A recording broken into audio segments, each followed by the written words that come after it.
evening, race fans, and welcome back to more racing action here on Wednesday nights. We jump across the Great Atlantic all the way over to Norway for round number 2 of the Beer League, where we get set to send some legends into Valhalla. My name is Ola Ramble alongside Mr. Fettuccini. We are bringing you all of the racing action from the Beer League at the Rudskogen Motorsenter this afternoon. Fen, of course, Rudskogen, one of the newer road courses to hit the free market on iRacing, and it's gotten a lot of praise. It's one of those tracks that's got a lot of good flow to it, but these Legends cars, it's going to be a new quantity for this facility. I think it is going to be definitely different than the machinery we usually see around Rudskogen Motorsenter, and I think it'll be a fun change of pace for people that drive the Legends cars here, or drive here to drive a Legends car, and the difference in, well, downforce, difference in speed, difference in traction, all that playing into making a very different feeling lap for the drivers here. We'll take a look at the championship standings entering racing action here this afternoon as we get set to take home yet another week of racing action in the books. And you can see on top, it's Henry Morris, 1 point clear of last week's winner, Giovanni Romano. Boy, what a drag race those two had coming to the wire just 1 week ago. And now we get set to see what this race is going to hold in store for race number 2 this afternoon. Bueller, Tucker, still tied for third of the points, and these standings, I bet we're going to get a whole new top 10 by the time we get out of tonight. Absolutely, I can't imagine a different group of cars than what we'll see tonight being, I imagine we'll have an entirely different group of cars. Nick's what I just said. And everybody else will be shuffled somewhere differently in this order than what we see them right now. Team's championship, of course, is a brand new roster. Legendary sits on top with 9 points clear of Formula Legends. And, of course, Legends Never Die sitting down in third. They are 7 points clear of the Cryptid Awareness Project crew. CR Team 6, a mainstay of Beer League contention, not having a good start to the season, all the way down in 5th, with Flying Donut Motorsports, another mainstay, all the way back in 7th. So, 2 big teams with a lot of work to do if they want to play catch-up. I think so. I think they've got maybe the consistency over the course of the season based on what we've seen in seasons past to make their way up the order. We are only one race in, and like we said, with the drivers, I think we have a similar situation here in the team championship where we'll see these people get shuffled around in the order from where they are right now. And that will take us straight through to qualified action this afternoon.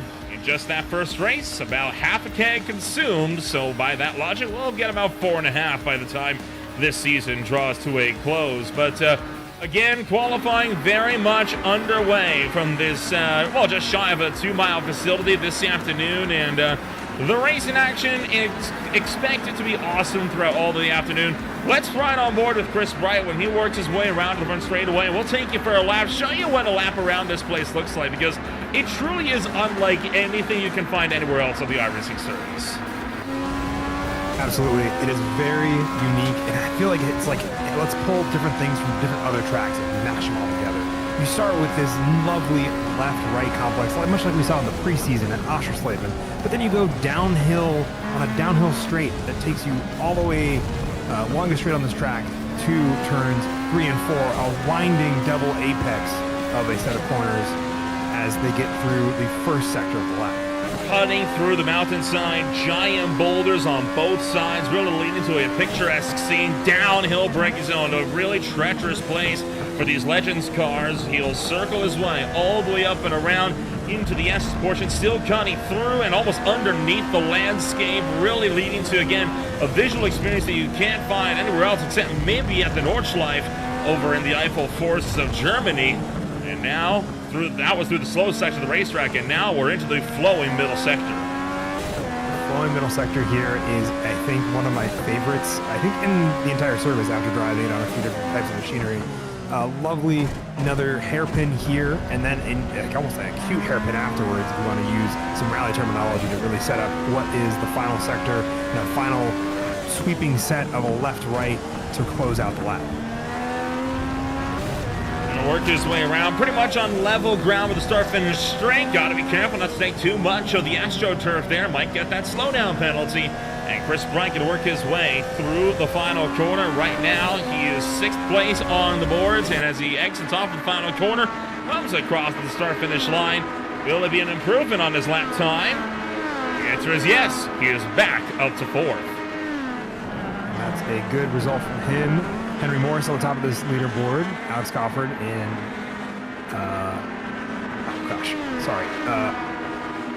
now on top. As well. Yeah. Alex Cofford, now on top. Excuse me. So my SDK has done its thing where it resets all people's names again. So forgive me. Ryan Verhulst right now did not get a lap in on his first attempt. Kyle Blevins on his second take of a lap was not able to get a lap in on either first or second attempt, so he is now on his third. Corey Bowman making his first ever start in the beer league this afternoon with the DuckTales number 60, as he is going to work his way over the start-finish stretch, this time by and for the driver of Corey Bowman. No time logged on his first attempt. But good to see that even though we're now into the season, we still have new drivers jumping in. Another driver that some drivers on Tuesday night might be familiar with. In fact, there's actually quite a few new drivers to the grid here this season. Of course, Corey Bowman, we just talked about him. Justin Wilson jumping over from the OMSRL Cup Series on Tuesday nights to come racing with us over here on Wednesdays. And I'm also seeing a new one.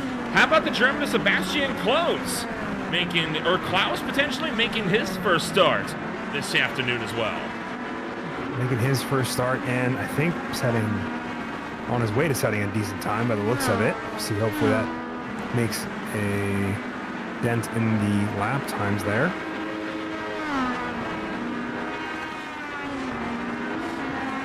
See a lot of drivers really tumbling down the dual boards with these lap times. Harrison jumps all the way up to 21st place. Justin Baris only going to be going up to the number 22 spot after his lap. Henry Morse, meanwhile, has retaken provisional pole with a 134.07 for the driver, the number 14. Aaron Thacker, good in 2 sectors, down in the others, and that'll put him up to 18. Blake Gambrell, though, looking like he could potentially be on a flyer as he is looking to improve for 31st.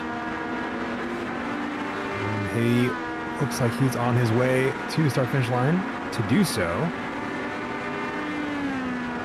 And he'll go up to 17th. Not bad. Well, yeah, it's a very good lap, very good improvement. The times here for all these drivers is really starting to compress, especially when you get into the fact that only a second separate the top 8, and then if you go back from P8 on, it really gets down to P22, P23. That we hit the second marker from that 134.08 fastest time by Henry Morse.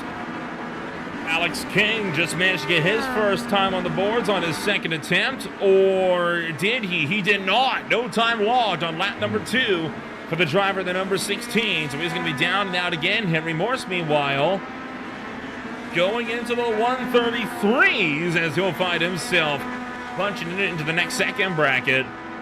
Not a bad run. Only 7 drivers have been able to get into the 134s, and now only 1 into the 133s. Alex Cofford.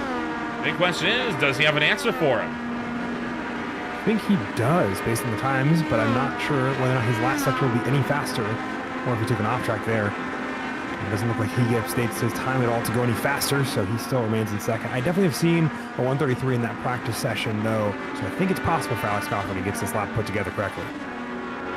He's going to need a little bit more work if he wants to do so. Meanwhile, Alex King, 2.6 laps on the boards for him here in this one as he's working his way towards that final sector. One car has just looped it just behind him, but King again on his third attempt at a flyer, trying to see if maybe this time he'll be able to get something on the sheets, and this lap will be coming in just shy or just after the halfway mark of this 20-minute qualifying session.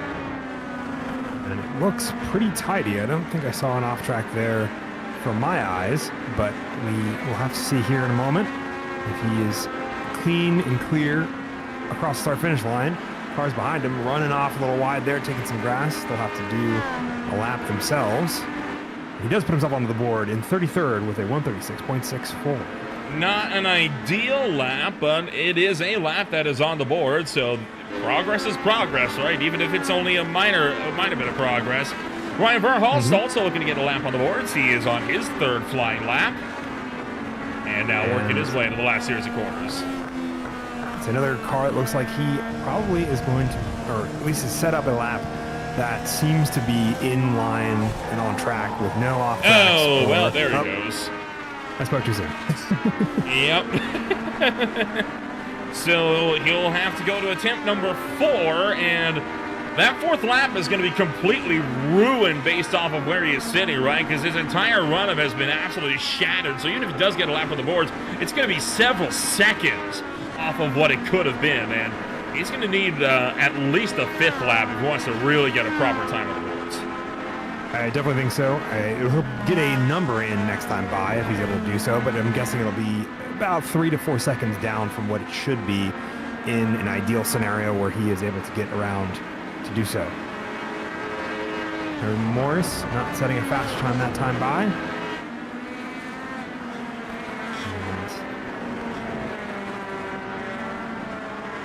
And he finishes and does another lap in the number 14. Still yet to post a lap. Giovanni Romano, Tyler Augustino, Justin Wilson, Attajos Mailhot, and Corey Bowman. Bowman has attempted 4 laps already. He might be giving up for this qualifying session. Other drivers have not even made it out of pit road as of yet. Austin Tunker just crossed the start-finish line. He currently sits 5th. One of the few cars that has made it into the 134s. Not able to get an improvement, though, on that lap time. One driver that is Jake Kasich. To 7th, we've all Carlton and Blevins, 10th and 11th respectively. So definitely, I'm loving to see the lower 135 times getting more frequent across some of these drivers as they breach into that 134 margin. I'm interested to see the difference in lap times across all of these drivers here at Rudskogen. I really think it shows the kind of more the technical nature of this circuit with this machinery that is almost, very unforgiving in this capacity because of the flowing nature of the circuit.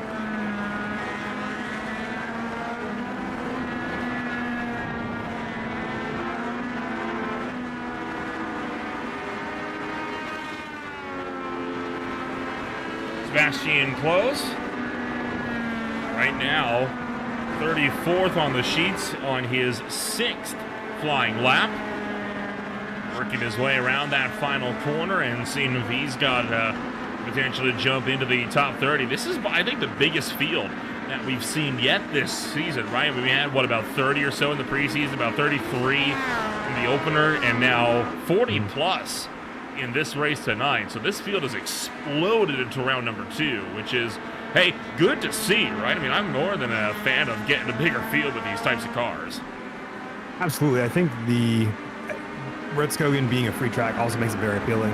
Nobody has to buy anything here in order to have a great experience, with the Legends cars also being free. So I think that'll drive a little bit, but I definitely think there's also a push here for more drivers, and you always love to see it because you'll see more competition, more battles across the field on every kind of I-rating level, if you want to quantify it that way, but every kind of driver level. You'll see more people pop in as we see across with these timing sheets going everywhere from the 133.83 that Henry Morris set not too long ago and setting a new fastest lap for it, and then all the way down to the 138.93 of Steve McClendon, who is also trying to get a faster lap.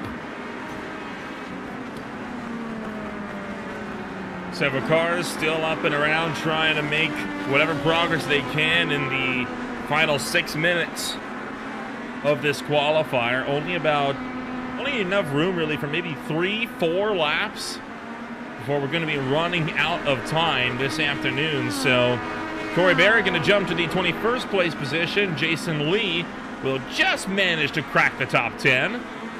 He'll get up and around Tyler Carlton. Still nothing from Alex Crawford. No answer, it seems, for this number 19 to get into the 133s.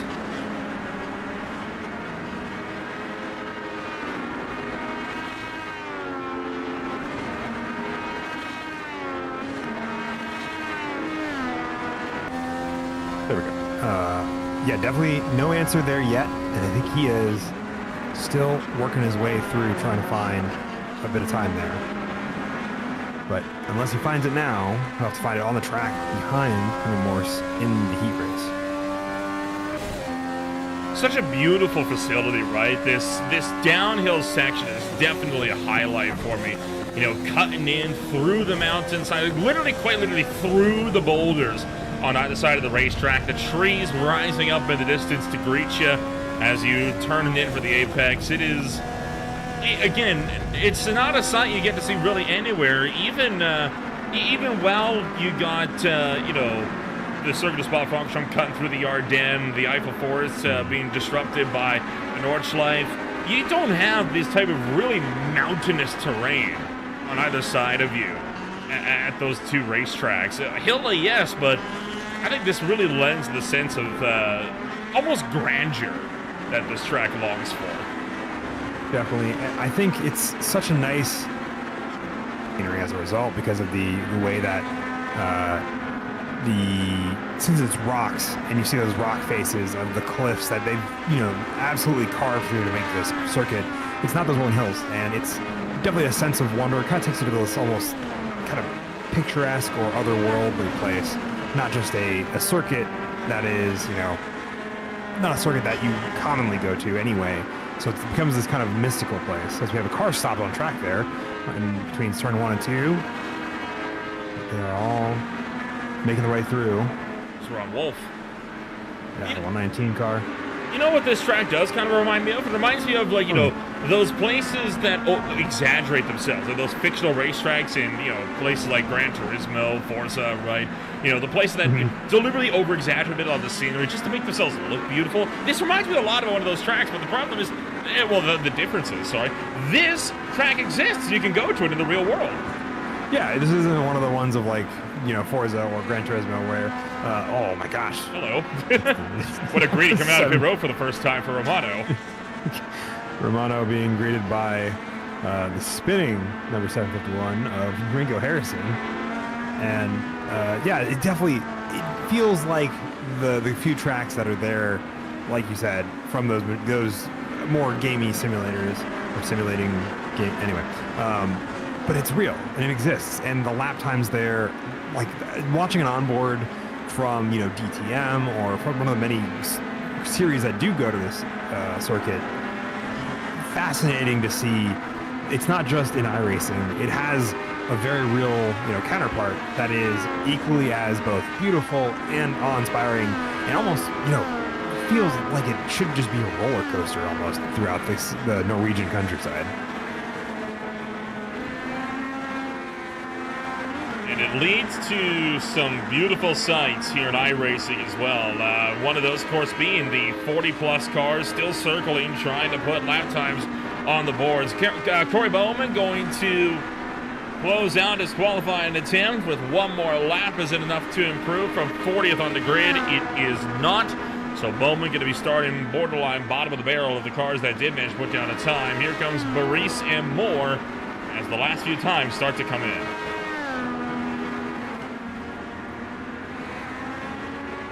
Hopefully we see a couple more flyers from these that are improvements. It looks like a couple there that were not.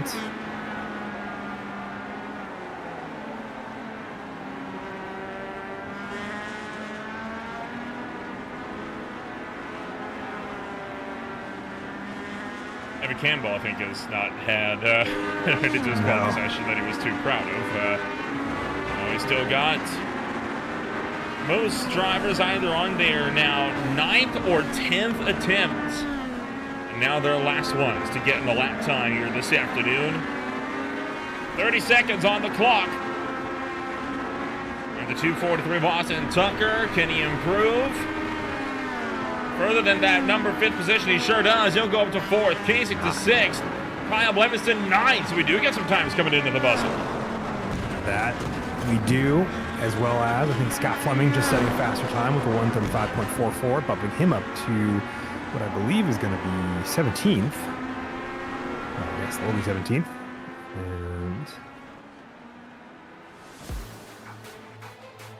And with the check. Go ahead, sorry.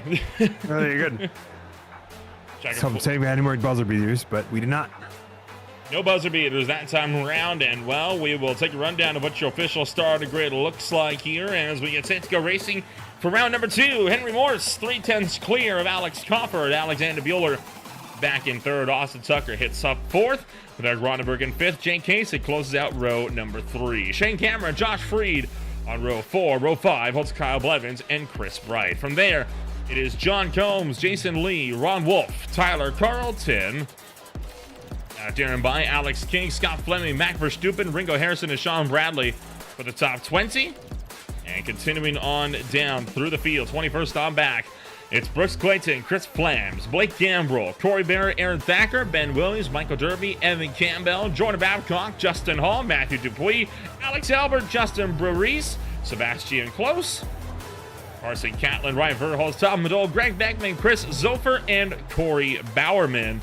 With the likes of Steve McClendon putting down the last time in qualifying, Romano, Augustino, Wilson, and Milhot all did not put down times here in the qualifying session, and the bottom 2 in particular have not taken to the starting grid as of yet, so there's a chance we will not be seeing them for racing action this afternoon, but the field is good enough, and we're just about ready to rumble.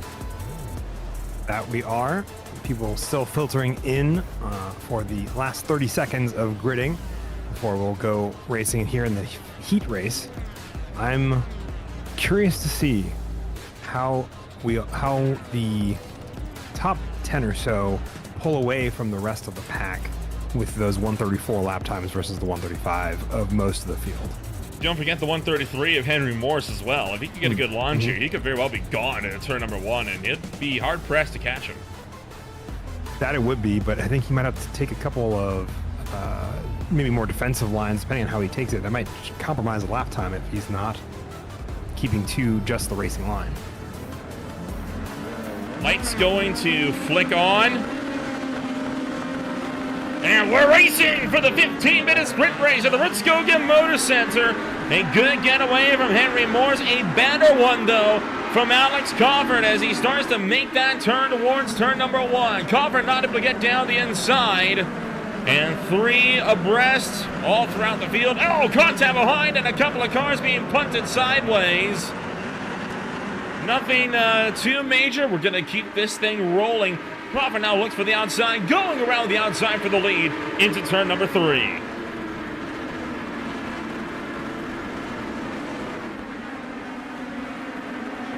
Alex Crawford getting the draft down the hill is going to be a huge help for him, as well as most of the field. It's going to be one of the things that keeps, I think, Henry Morse within, reasonable distance for most of the field, even with that 133.9 or 8 starting time from qualifying. He'll have to fend with the draft, keeping that pack of cars behind him close as he fights for the lead here, going into the hairpin. Coming down into the hairpin for the first time tonight. Henry Morse trying to see if he's got anything to fend these guys off. Justin Lewis behind, some side by side through the field. Bit of jockey for position, bit of jostling going on. But again, for the most part, we keep things pretty darn clean for the opening salvo of laps. Henry Morse now works his way into the final sector and sets himself up for the run down the front straightaway. And well, I think we are just about in the books with lap number 1. Nothing too much of note on that opening lap. Couple of light and nice slides that kind of contact between a few individuals, but as soon as we say that, there seems to be some crashing going on. Well, the final corner. You and I are predicting where we're going to get a car upside down in this one. Well, the answer obviously yes on that one, as Ringo Harrison goes up and over. It might actually be Scott Fleming, sorry, but big moment. Crawford has taken the lead of the race. We'll get a look at that in just a moment, as this was the major incident that we had into the final corner. And it looks like a bit of a spin initially turns into just chaos behind as cars get tipped. And that is where just the slowest of lifts from inertia carrying the car over. Tiny little roll, and that's all she wrote. This was Alex Crawford in the big battle coming up towards turn number 1. Got the run going around the outside. Was able to take the spot from Henry Morse. And I do believe Morse has got to the spot back, and this is how. How about this drive? Coming down the hill towards turn 3, and he's held it ever since. Yeah, it seems to be the passing zone is going to be on that start-finish straight and into the turns 3 and 4. And from there, if you can hold on to your spot at the front of the pack, you'll at least have it through the next set of S's. And there's no real nice long straight for the draft to really apply for these cars.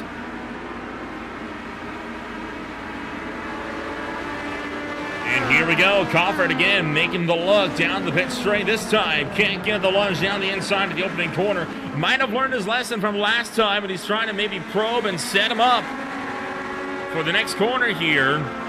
Coming up for turn 3, down the hill. It'll be a good drive from Alex Crawford as he tries to get a run down by, dropping rapidly down the timing order. Not sure what has gone on for him, but Crawford's got the inside, and he's going to take that one into 3. Now, does he overshoot? Yes, he does. Moore's trying to look for the inside, but he can't get the nose in. And Darren Bai got caught up in a bit of contact between himself, or as a result of an incident with Jason Lee and Tyler Clarkson in front of him. And that spin there, choked him up, and then he gets tries to rear end Tyler Carlton and spins out as a result. Working our way into the hairpin, one of the tightest corners on the racetrack. Already almost 5 minutes in the books from Rudskogen this afternoon. Oh, Crawford bobbles! He overshoots! Open up the door for Henry Morris, trying to have the look into the final sector. Crawford going to hang that one along the short way of the final corner. And Morris will have to try to go for the over-under. I think he'll probably wait for the draft here on the start-finish straight and then take advantage of that. With that bobble, really put him in the good spot for a good run on the outside of turn 1, which will be the inside of turn 2. Henry Morris hanging that one the long way around turn number 1. He'll hang on to the lead still through 2. Now the question is, can Crawford get a good drive off of the outside? Yes, he sure does. He's got a good head of steam down the hill. And so does Alexander Bueller, as well as Otsucker behind. So still a 4-way fight for the lead. Henry Morris able to hang on. Maybe contact, and Crawford going to swing it out wide, and he'll lose second. He will lose second to Alexander Bueller, and that is a bit of, gotta say, that's one of the sketchier spots on a track to lose it, as that is, I think, Justin Hall. Yes, Justin Hall and Corey Barrett, I believe, both wrapped up in that incident. And twin cars having a moment there, and now you see, I saw another one as the 65 entry off the road and beached. Weird incident there for Justin Breeze. Take a look at this one here. He got into the top of Dole, coming into the same corner here. Wow. Wonder if the braking marker was different to them. Oh no. Swinging it wide. Oh, and then comes back in, yeah. And then look at this here. He's wedged the rear Nerf bar under the tire bundles there. Quick jam of the throttle though, and he's going to get it back rolling. That's good. I mean, interesting piece there. As gosh, looking at more cars wrapped up in incidents there. Michael Derby at the tail of the field involved in that one. Alexander Bueller maintaining his momentum over Alex Crawford. Crawford swinging his machine out wide and still able to cover off the run. Jason Lee, Ben Williams, Scott Fleming, and Matthew Dupuis. And wow, that's going to be a slowdown from Lee for sure. I would have to imagine. If it wasn't, that would be a very weird reason not to. He's going on, a side-by-side going on between Ronenberg and Blevins here. This, the battle for 7th.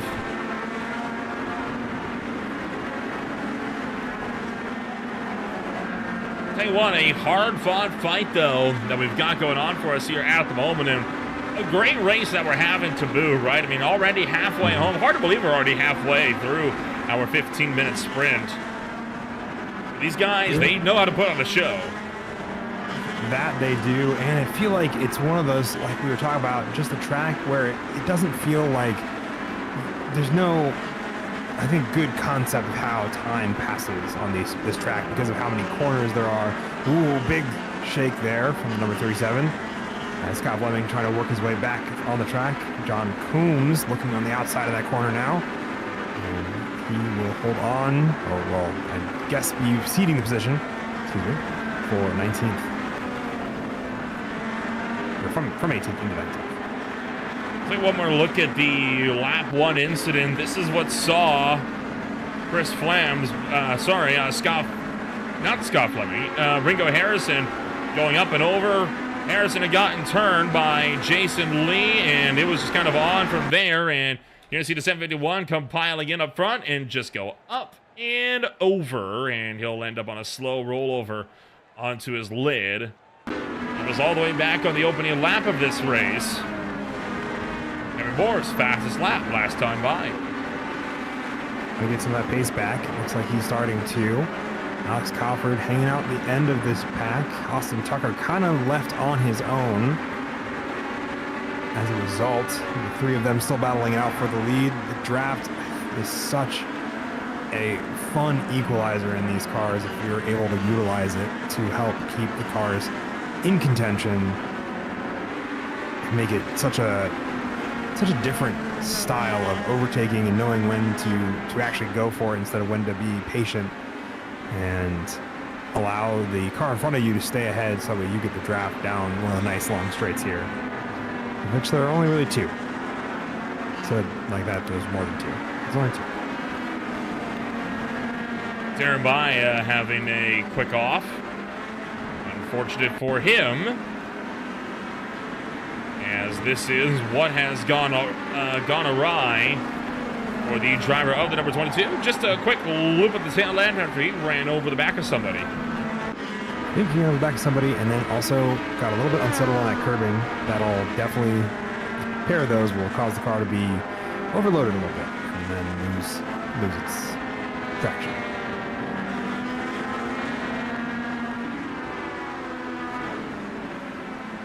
Five minutes to go here in the 15-minute sprint. Morse, Bueller, Crawford. 1, 2, 3. As they work their way back up and around and into the second sector. Bueller and Crawford still have not had an answer. Henry Morse, unlike at some points, has dominated this race, led just about every single lap bar one, maybe. He has not had, he's had to battle, right? But it's not the constant back and forth slingshot draft that we saw at some point last week. It's not. I'm curious if the draft just isn't quite there, or they're not as close to be able to maximize on it. And Bueller, I think, is holding Crawford up.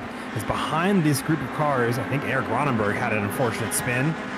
Saw him tumble down the order. I wonder if that draft is not as effective, or Bueller's driving style is leading him to be more cautious and not be able to make that overtake. That's what happened to Eric Ronenberg, the 017, coming up over the rise. Potentially contact with Blake Gambrill, and whoa! I think so. I think it was just a self-spin. Yeah, loops the tail end on that one. And he saw him in that battle for 5th, along with Josh Reed and Shane Cameron. Not too far behind these cars. Alex Crawford working his way around Alexander Bueller. Gets the pass done going into 3. Looking to almost get his way up into 1st by 4, but he is now back in 2nd.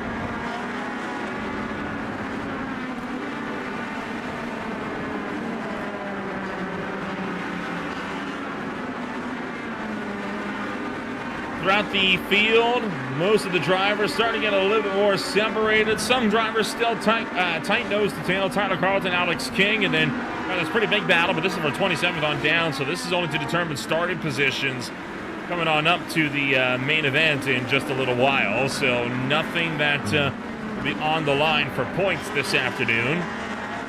And, of course, remember, top 12, for those that are just tuning in and have no idea what the format is like, top 12 get inverted from the sprint as well as score points. So whoever finishes in 1st will start in 12th and vice versa. We're still waiting to see that traditional Crawford exit from the sprint. He never finishes the sprint race, always by his own design. He likes to start for the back, fight his way to the front, but it makes good use of the sprint races, just see what works, what doesn't, and it does give him a lot of preparation for the main race. And now we see him trying to go around the outside of Henry Morse again. They're definitely giving that look there up the inside, trying to see if Henry Morse will compromise that exit, which will probably give him the draft coming down here. Henry Morse shifting to the inside, take the inside line into 3, which may keep him in a defensive position. Crawford, I think, forced him to be over-under if he's looking to steal away first place.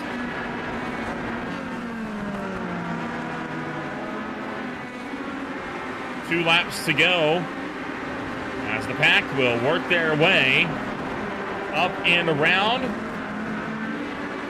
By the way, for those that are also tuning in to the Wednesday Night Truck Series or curious about the status on that, they just now crossed the start-finish line. Steve Loving had just picked off Mark Catlin in a thrilling drag race to the stripe in that one. That'll definitely be one for the highlight reel. But so if you're jumping on over from the Premier Sim Racing Sim Game Expo Truck Series, welcome on board to round 2 of the Beer League. 1 minute to go in the sprint race this afternoon as Morse tries to make a solid drive to get to hang on and in front of Crawford. And if the exit is to be believed, he's got a healthy run between him and Alexander Bueller. White flag this time by. Drag race down the start-finish stretch for turn 1. The question is, does Crawford go? He's not going to go. I thought it might go off into turn 1, but I'm going to bet my money he's going to go straight on down the hill. I would have to imagine. It'd probably be a spectacular showcase. And if he can do that in such a way, given a draft to Alexander Bueller, who's caught up in this, and now he is almost battling for the position with Henry Morse. And he's going to keep on doing that. I think it's been awkward for him, right? Look out, Morse shoved out wide, bump and run from Alexander Bueller. Bueller using the chrome horn to move the 14 up and out of the way. And now, I think Cobb's in an awkward spot right now because he definitely wants to take his first challenge, right? But he can't realistically full throttle a corner when he's got 2 cars breathing down his neck like this. Yeah, I think you try not to also cause a wreck for these two, and if he wants to make his errors the exit that we are expecting, nice and safe, he does it in a way that doesn't involve the 2 cars that are now battling for the lead. Alexander Bueller just ahead of Henry Morse from that little bit of a contact coming out of turn 4. We'll see if Henry Morse has the answer or the response down the start-finish straight. Will he return the favor into the final braking zone? He will not get the chance to do so. Bueller off the final corner. Morse trying to chase him down. Coming down to the stripe. Pulls out. Makes the look. But it's too little too late. Bueller hangs on for the sprint race win. And Henry Morse coming in second. Josh Freed, a really slidey one. Coming behind Austin Tucker. Shane Cameron also coming in 5th. Chris Bright, Kyle Blevins, all making their stops as they have finished the heat race, making contact with their competitors. And now it's the usual post-sprint race shenanigans. Yes, as they collect their cars to pile them up. I feel like... There we go. That was spectacular. Javoy gets 10 out of 10 for form on that one. Absolutely. I feel like this is the kind of thing I would, engage in as a child when I had a bunch of toy Hot Wheels. Oh, absolutely. And I just throw all of them at the wall. This is what this reminds me of. Well, how do you reckon the paint got all scratched off of them, right? That's very true. I'd have to go find mine to make sure, but I'm sure I have plenty that have all of their paints scuffed beyond belief. Good solid outing for the sprint race here this afternoon. That was a good sprint race, right? And we still got another main event coming on up. That we do. It was a fantastic duel. I mean, 3-way fight for the lead with Alex Crawford in there. Austin Tucker not far behind, keeping his podium position into the end of the heat race here. But remember, that inverse grid puts him, I think, in 10th at the end of this. With all that said and done, we're going to take a quick rundown of your official post-race results here in this one. As for the top 12, it is going to be Alexander Bueller, Henry Morse, with Austin Tucker, Josh Freed, Shane Cameron, Chris Bright, Kyle Blevins, Jake Kasich, Eric Ronneberg, Tyler Carlton, Alex King, and Tyler Augustino going to be inverted for the main event. Still got a lot of racing ahead of us here in this one as, well, we're going to take a step back. We're back in a moment. Don't go anywhere. 1 hour of racing in Norway. Coming up in a moment. We'll be back shortly.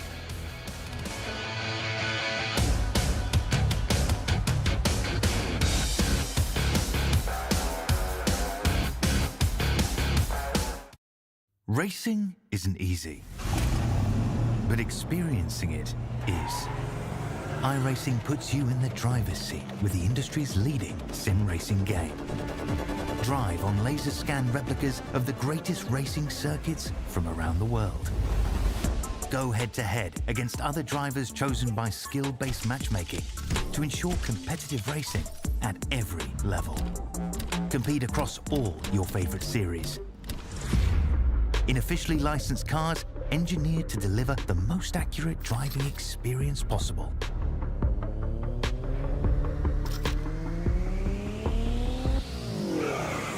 Join a race or host your own with players from across the globe. Race against the computer or in a league with friends. Feel the thrill behind the wheel. Visit iRacing.com.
Welcome back to Norway and to the Rudskogen Motorsenter. If you're just tuning in, you have just missed the 15-minute sprint race, and we are gearing up for 1 hour of main event action coming on up in about 60 seconds or so. My name is Ola Rempel alongside Fettuccini. Fen, a great race to kick off the night for the sprint, and looking like it's going to be another thriller to close out the evening as well. Absolutely, with that .077 finish between Alexander Bueller and Henry Morris to kick off the heat race, I think it's going to be probably another close battle for the lead in this one as well. In the feature coming up just in a moment, I think we'll see a lot of close groups fighting for their positions across the 46 car field. I think we have 45 car field we have tonight. Well, with all that said and done, again, race in action coming on up. It's going to be a fun one. It's going to be a thriller, and I think everybody here looking forward to what this very picturesque track has in store for us here this afternoon. So, the starting grid We'll come on up here in just a moment as we're going to take things over into main event action. And, well, time to see who's going to be where when we go racing for one more hour to close out our Wednesday night of action here on Green Flag TV. Started on pole position, it is Tyler Augustino alongside Alex King. Tyler Carlton starts in third, Eric Gronenberg back in fourth, Jake Kasich in fifth, Kyle Blevins in sixth, Chris Bryant in seventh, Shane Cameron in eighth, Josh Freed in ninth, Dawson Tucker in 10th, and then the battles of the line was between Henry Bueller and winning out by 700ths was Alexander Bueller. Aaron Thacker takes up 13th, Verstappen in 14th, John Combs in 15th, Scott Fleming in 16th, Jason Lee back in the 17th place spot with Ben Williams in 18th, Dupuis and Hall close out the top 20. From there, it's Brooks Clayton, Greg Beckman, Ron Wolf, Tom Madole, Alex Albert, Chris Zilfer, Carson Catlin, Ringo Harrison, Justin Breweries, Sean Bradley, Blake Gamble, Darren Bai, Alex Cofford, Sebastian Close, Steve McClendon, Ryan Verhulst, Corey Bowerman, Chris Flams, Corey Barrett, Evan Campbell, and rounding out the field is Giovanni Romano, Michael Derby, Adam Joseph Mailhot, Jordan Babcock, and Justin Wilson, with the bottom two cars not expected to make the grid this afternoon. So, Fenn, early picks, who's your money on? I have to go with Morse. I mean, he's been up there every single race this season, every sprint race, every feature race, and nothing to say he won't be up there again by the end of the night. I would have to imagine he would be, with the ability to get the draft early and make up the positions he gets dropped down because of the inverse 12 of the grid. I think he will be the person I'd pick to probably have the best chance of winning it. I think Alexander Bueller showing good consistency there along with him might be a good second pick as well. Or I would say also Tyler Augustino, while he's on the pole here, has also made up, I think it was 27 positions from his start in the heat to put himself in 12th for the inverse to be first. So I think if there's that kind of pace as well to work his way through the rest of the grid and stay up at the front here, that'd be my third pick and kind of the one a little bit out of the blue. The light's gonna flick on over the Rudskogen Motorsenter. And it's go, go, go as the lights go out. Augustino gets away. King gets away better. Already fanning out down the straightaway. Caught down before they even get across the timing line. This time by the back. Slicing and dicing down the turn number one. Looking for three. Some looking for four. Contact again. Deeper in the field. Cars getting bottled up in the background. We're able to gather it up though. One car is going to get sent around. That's Corey Barrett. He's going to get drilled in with the T-bone. But down the hill, it is Augustino leading the way with other drivers deep in tow. Just a little ways down the order, and boy, oh boy, there's the madhouse. There's a heavy hit as the 9 car gets collected for Stewart with big problems. He's going to get run over by Ringo Harrison. Something going awry for the driver, the number 5, and he's out of the race early on. That he is. Tyler Augustino holding on to his lead as there's more cars crashing at the end of turn 4 here. Justin Hall, I think, is one of the many that got caught up in that. And still got cars going up and around the 65, almost over. As we're going to crunch up a few more right at the apex. And now throughout the hairpin, Carlton going to go around at the back of the field. Boy, much more of a messy start than we had in the sprint. That's usually the other way around. Usually we'll see the other, but this time we've got Tyler Carlton and a few others still making their way back onto the track from their various incidents. Someone who makes the track on the way onto the track from the pit lane, though, Alexander Bueller, after driving to the pits for the start, finds himself down in 43rd. What the heck happened to Mac Verstappen off the hitch? I want to get a look at that if we get the chance, but right now, Augustino making the lunge for the lead. Alex King trying to fend them off, and he's not going to get in there.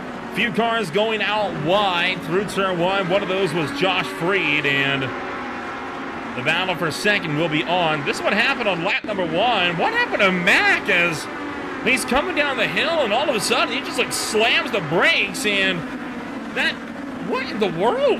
I can't make sense of that. I wonder if it's a hardware failure or something of that nature. You reckon? I want to say, because that's just such an odd spot, you know, based on where the brake marker seems to be for the rest of these cars, or some sort of engine failure. He couldn't shift. He had no gears. Oh, yeah. There it is. And then he gets caught up with Clayton. Me. and a few others. And coming off of the corner, there you saw the other big spin. And that just seems to lead to more and more chaos as cars try to avoid other cars and then create more wrecks themselves. In the meantime, it's a breakaway for the top 5, top 6 here now for the lead, side by side between Agostino and Ronenberg. Eric Ronenberg trying to go the long way around through the final corner, back around to the front straightaway. Agostino holds the lead though, and it'll be a charge with the 017 down the pit straight, trying to make that look into turn 1. Instead, gonna go for the bump draft. That seems like the smarter play here, especially if he gets a good run out of this corner onto the backstretch, but he goes too wide with him. Oh, and Jake Kasich getting through, Alex King also getting through. Henry Morse side by side with Eric Ronenberg, or just ahead of Eric Ronenberg, excuse me. Side by side with Alex King. Henry Morse has come out of nowhere and has really made this fight for the lead a huge one, as he is in 4th and trying to make his way further up the grid. Fights on for 2nd, side by side, all the way back. As you see the 16 struggling to hang on here. Alex King really a cork in the bottle. Morse trying to cut across the curb, and he's going to go down the inside of Jake Kasich, and already Morse with a decisive move is up to 3rd. Like we were talking about, really had the pace and quality. It seems to be having the pace here early on to get the moves done while he has the draft and the ability to pass these cars with ease. Question is, can he hold out everybody else that's going to have the draft behind him once he gets there? So we continue through the first 5 minutes. Caution window getting set to open in just a few laps. Not a few laps, sorry, a few seconds. Only 20 seconds away, and then we'll have the chance for our first yellow flags of the race. Out wide, clipping the DRS boards is Alex King, struggling to hang on. If Morse wants to get to Agostino, he's got to get around King and deal with him quick, and he is going to make that look to the inside, down to the turn number 1, and he'll be through by the apex. And he'll now be able to be free to run down Agostino. Yeah, and that grabbed probably a little bit of the draft off of Agostino going down this stretch, so I wouldn't be surprised if we see him fighting for that position by turn 3, 4, or into the S's, depending on how that run goes. It's a close of the gap, but stays behind Agostino for the moment. That's the cars piling in behind him into the double apex of 3 and 4.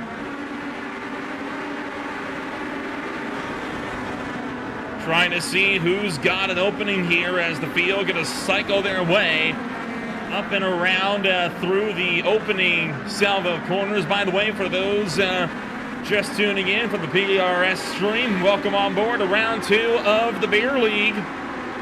You've missed an absolutely carnage-filled opening 5 minutes as about 4 different major multi-car pileups, including one that came from a hardware failure from a driver being unable to shift gears coming down the hill to turn 3. It's been a wild opening, and Henry Morse, who started this race from 12th on the grid, is already up to 2nd in under 10 minutes, and now pressuring the driver, the number 69, for the top spot. I would like to see, my guess is if he gets a good run off of here into the turns 3, turns 4, we'll see him grabbing this lead here very shortly based on the pace he's got. But Alex King looking for the inside line, tucks in behind as he does not have the pace. Austin Tucker, meanwhile, going straight on into turn 1. He'll rejoin right in front of Josh Free, but a lot of time lost for the Cheerios, number 243. So Tucker on the back slide. Meanwhile, Henry Morse has the run. Does he make the look? No, he does not. He'll stick in line. Morse being very careful about this, right? He drove up here so quickly, but now, all of a sudden, doesn't seem too keen on going for the overtake. I think he's biding his time. I think he's biding his time. I think he's starting to fuel save, is my other thought.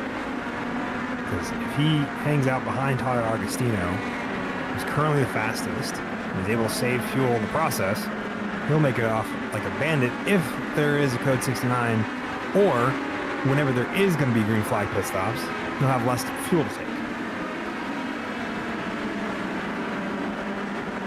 It's a bit of a who knows at the moment for this pairing, as we're going to fight our way up over the rise, and for the time being, all's looking very, very well. Not seeing too much in the way to be worried about, although that said, Agostino building a gap, just got to about 0.6 of a second a moment ago, so Morris has got to make sure he doesn't let him get away too much. We could be at risk of losing that draft altogether, and then Agostino being on a breakaway to try to win this race. So top 5 have worked up a 1 second gap plus over Jake Kasich, who leads the long train for 6th on back. It is a fantastic group of cars for the essentially what is a battle for 6th, and seeing so many all in this train of just machinery going down the backstretch here is beautiful. Scott Fleming at the back of this pack of about 9 cars, almost 10. Alex Cofford in the mix there a little ways back as well. It's just great stuff.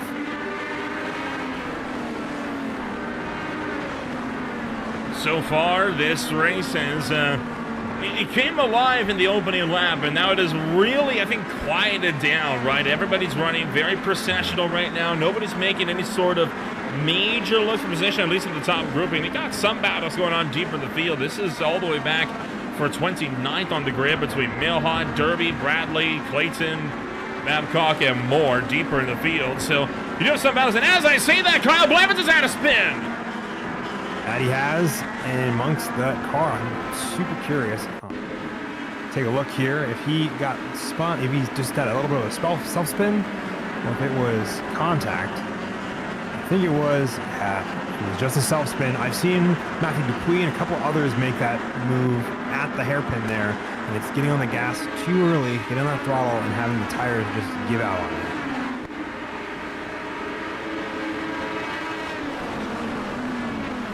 Shane Cameron, meanwhile, going to lose a spot to Austin Tucker as Tucker slung that one to the inside. Tucker's now in a very dangerous spot, though, being at the head of the pack. Kyle Blevins kind of making the gap between him and Jake Kasich opening up. And Austin is under kind of the pressure of these 2 cars behind him, Shane Cameron and Jason Fried. Or Josh Fried, excuse me. And as well as that, the fight for second is on. Henry Morse, Alex King going second and third. And now Morse can be actually dropping back to 4th here as Eric Ronenberg going to get around him as well. So Henry Morse's really early race, big early race pace is just evaporated. How about this 3 wide down the hill?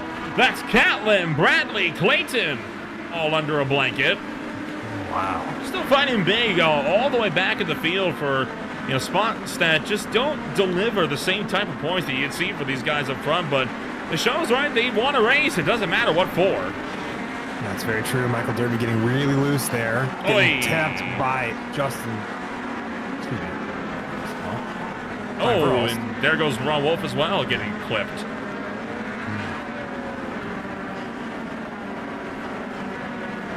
Both get going again as the battle for the lead still rages on.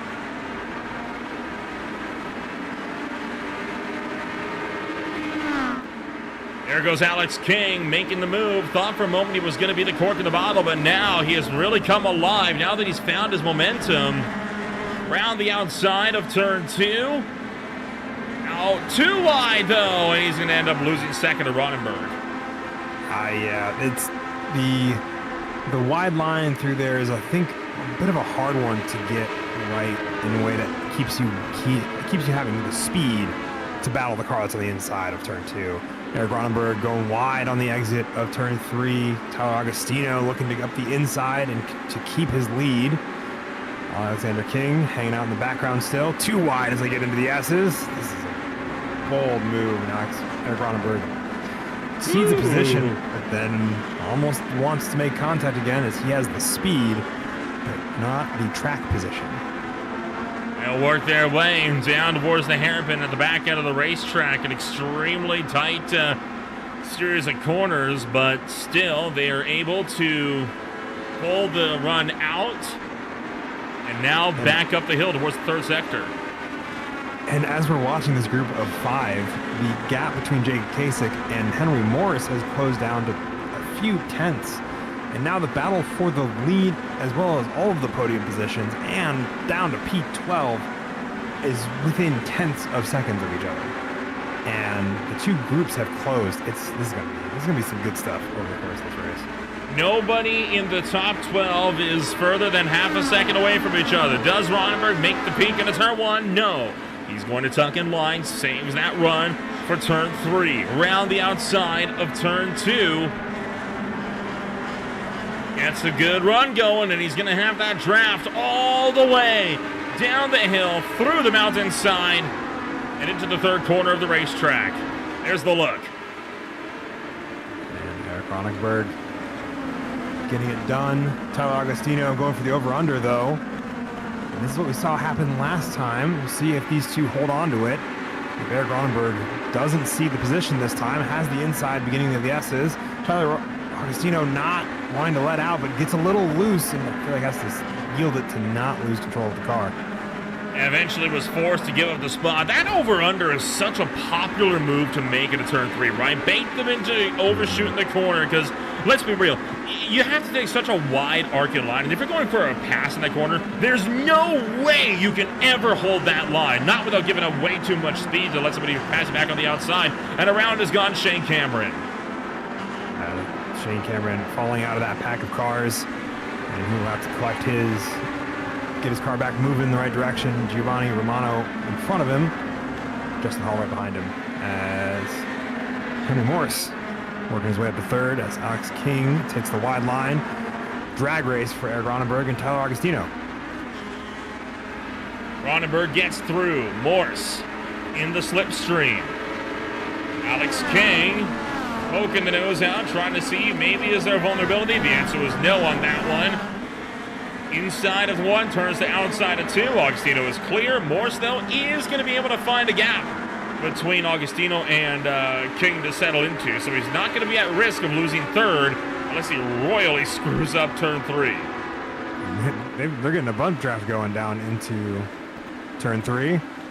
Eric Ronenberg clear, however, of Agostino. I'm so curious if Henry Morris is fuel saving. That's the question I have going into this section. Is he fuel saving? Because the fastest time we've seen on track has been from Alex Cofford. Oh, here we go. Bottle up a couple of them. Aaron Thacker involved. Free was the first one to go around. I think Romano maybe collected in that as well. Austin Tucker also crabbed up in that. We're not done yet. Justin Hall just went for a slide as well. Yeah, he got caught on the rejoins from Josh Reed and Austin Tucker, and then got squeezed between two of them.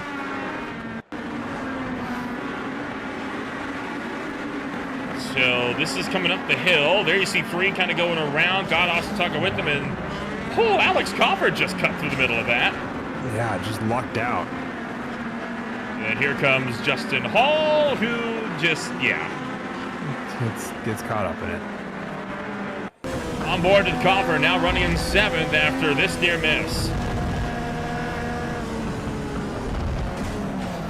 Find the gap. A very good find the gap moment for Alex Cofford that keeps him moving up from where he has started, up 26 positions so far. Be more than that, but that's fine. That's the case that one. One car down to the inside, trying to let these guys through. That is Corey Bowerman, one of the rookies entering tonight, trying to just hang that one around and let these guys take it easily.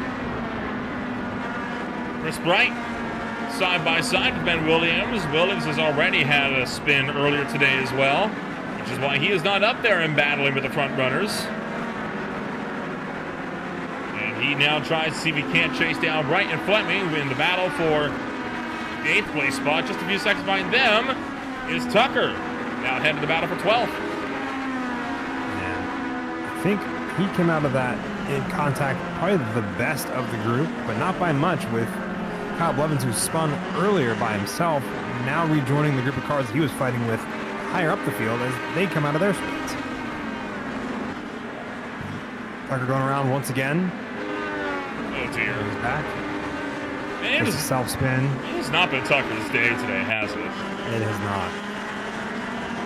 Just gets unlucky, breaks on the curbing, and loses it trying to turn in. Not a full spin, but loses his position in that pack of cars that he is racing with. And there was Chris Zilfer going off at turn 1, and he ended up taking the tow to pit road. So Zilfer is out of the race, decided he was done for the night. Already nearly 20 minutes down, still we have not had our first full course yellow of the afternoon. And we patiently wait to see when that yellow will come. This here, the battle for the lead. And I'm curious who's fuel saving, who's not. Are they all just in a draft pack behind Eric Ronenberg waiting for their chance to take over after the code 69 at the end of the race?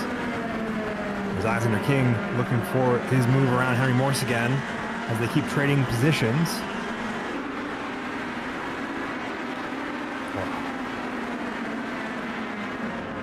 Trouble for Alex Albert. The 337 has found himself facing the wrong direction.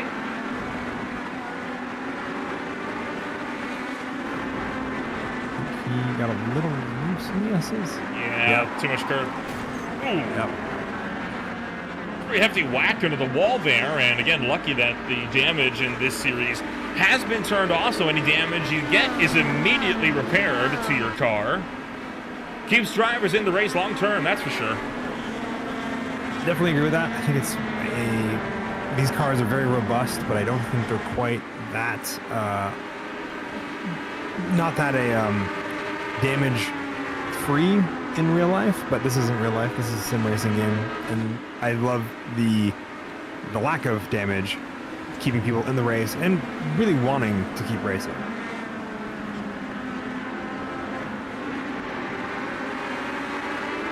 Battle for the lead seems to be cooling down a little bit.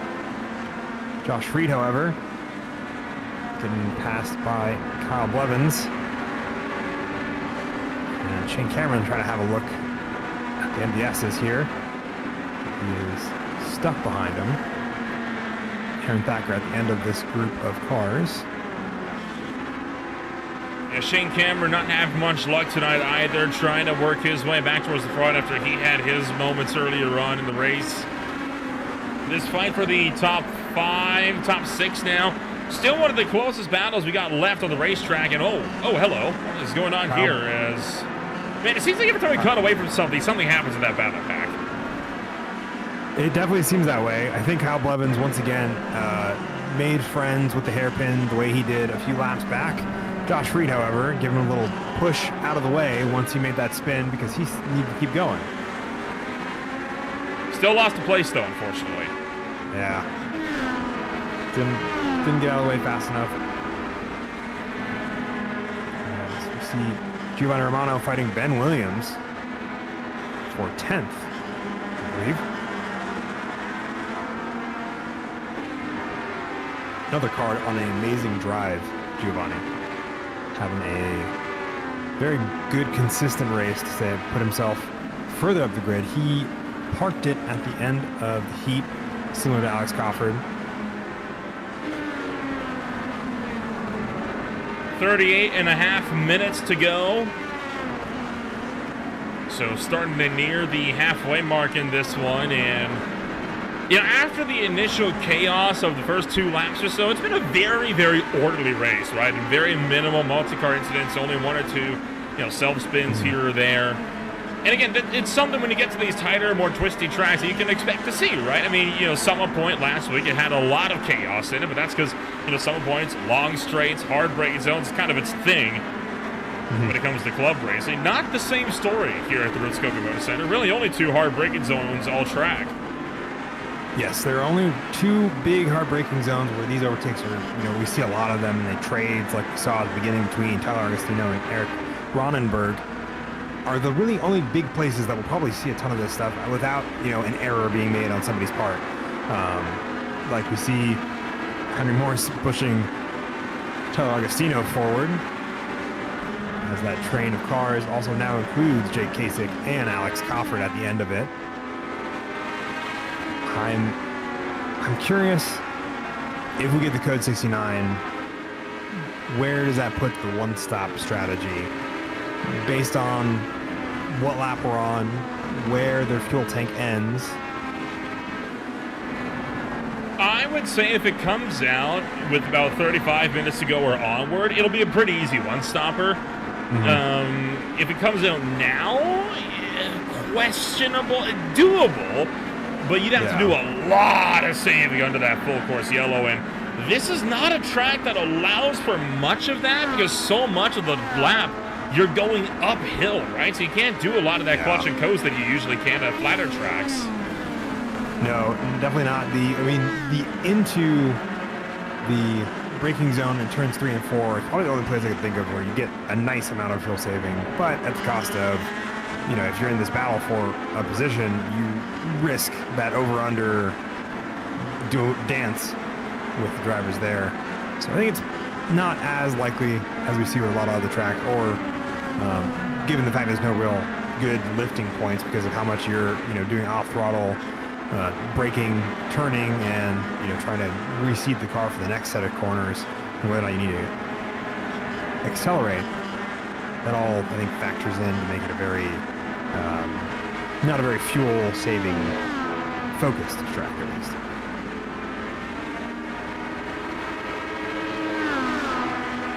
Side by side, 3 wide down the front straightaway. Thacker going to back out from the middle there. Oh, man. Ben Williams and Shane Cameron side by side contact, and that's going to send Williams out wide. Thacker shoots by the both of them, and boy, that got a little dicey there for a hot minute. That lets Austin Tucker reel in the group. That it does. Austin Tucker now hanging out behind Ben Williams. I definitely think this group of cars is not finished with their battles. Josh Freed at the beginning of this train of cars, and I think it'll be I'm curious how much more door banging they look to accomplish on their way around. Ben Williams tries to have a look. Battle for first rages on. Well, here we go. Code 69 coming this lap. And that is right on the cusp of being able to make it on the one-stop strategy. I would say pit now, do a heck of a lot of clutch and coasting, and you might be fine. Ronenberg gets the picture, or the whole of the top 5 gets the picture. I think we're going to be seeing everybody in the pit road this lap. No, Cofford stays out! Yeah, I say we'll see Cofford, we'll see probably a couple others, but I get the feeling we'll see most of them enter in, if not this lap, then next lap. Chris Bright, Scott Fleming, Austin Tucker, also all staying out for their one-stop strategies. I'm curious if they've already been fuel saving. I have to imagine Alex Cofford is not, because of the fact that he is up so many positions from where he started. The rest of the field, though, for most of it, have all jumped in. Eric Ronenberg, really long stop for Ronenberg. He's got a problem. He might have a penalty of some description.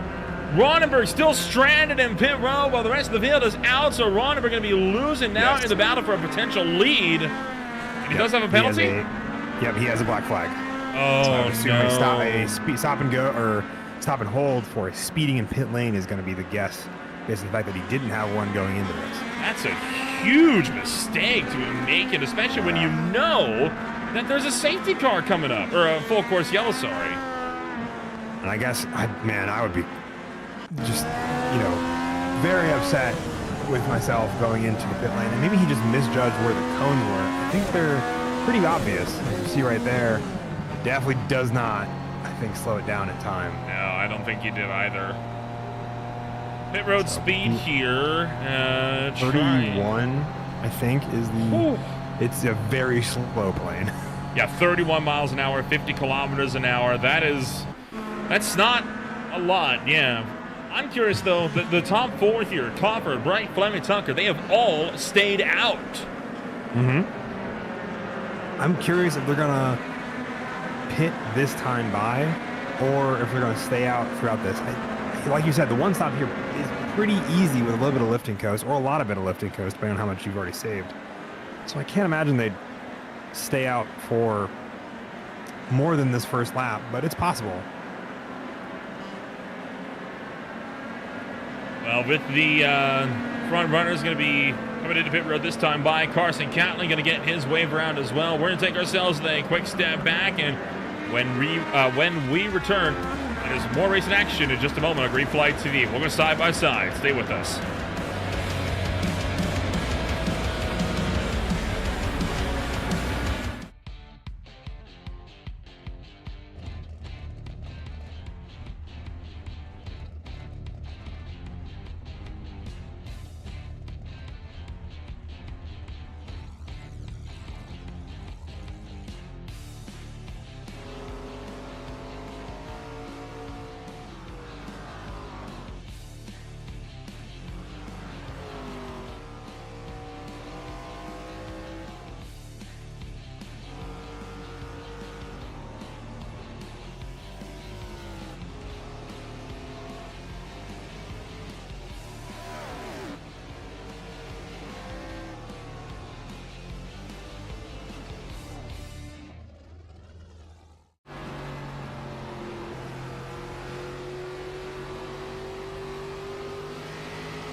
Welcome back to Green Flag TV. Green Flag is set to come out this time by as Scott Fleming paces the field around the last few corners.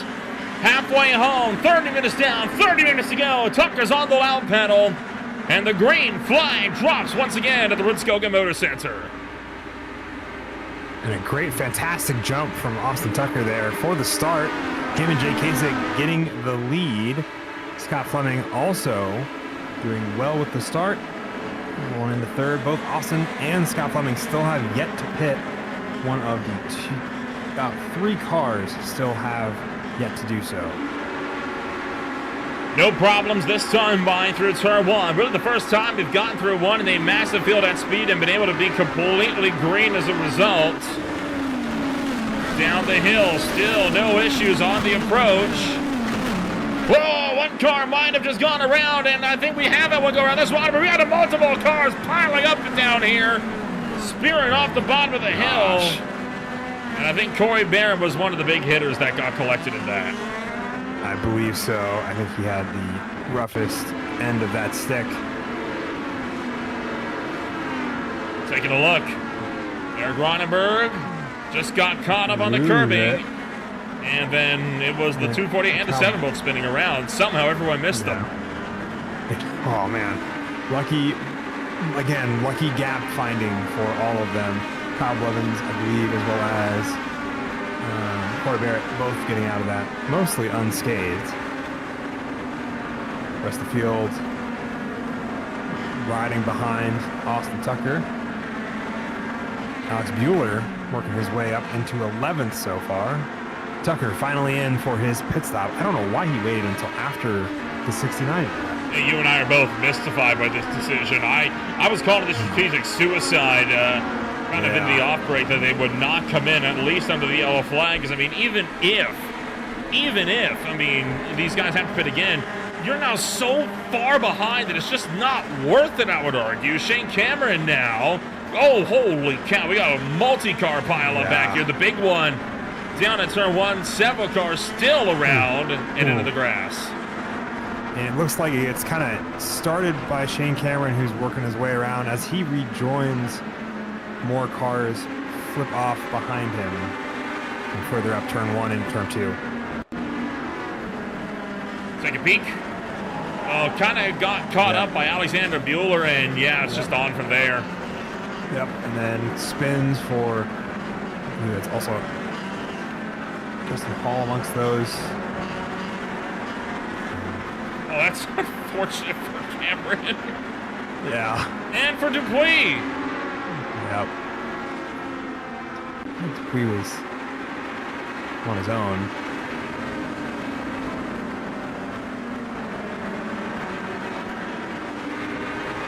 So the pack, once again, fractured as a result of some pretty hefty incidents out of the gate, but we are able to work the field back up and around. Scott Fleming takes the pit road. And I wonder if they're really making it an easy one stop for them, and it's a bit of like a gamble for these guys. Because it wasn't quite 30 minutes that everyone pit, and based on our fuel window, there's about 28 minutes left. So I'm wondering if they extended to make it a one-stop strat, and these guys might need to pit again. But with that code 69, I have to imagine that time got saved. Yeah, right. Well, that's just it. They were saving all of that time under the code 69. Wayne Green with under 30 minutes to go. It's going to be a tight race on the fuel game, that's for sure. And granted, if a second safety car does end up coming out, a second code 69, all the people that decided to wait are going to look like chumps. Yeah, I'd have to imagine so, because then for all the ones that need it, well, I think there's still an opportunity there to be further up the field than they would have been otherwise.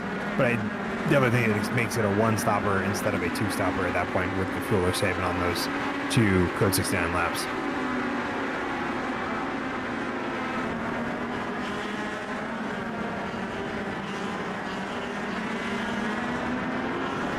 "25 minutes on the boards. In 10 minutes, the code 69 window will close, and this will be a one-caution race. There is one of the rookies, Sebastian Close, making his way up and around to the Heineken number 38, trying to pull around the 42 entry of Greg Beckman. Again, that 38 car making its first ever start in beer league contention this afternoon, and up 10 positions, not bad for an opener, and around goes Agostino, pushed out wide by Freed. He's going to gather it up, though, and now tries to chase him down. I'd be a little frustrated with that. But slow down.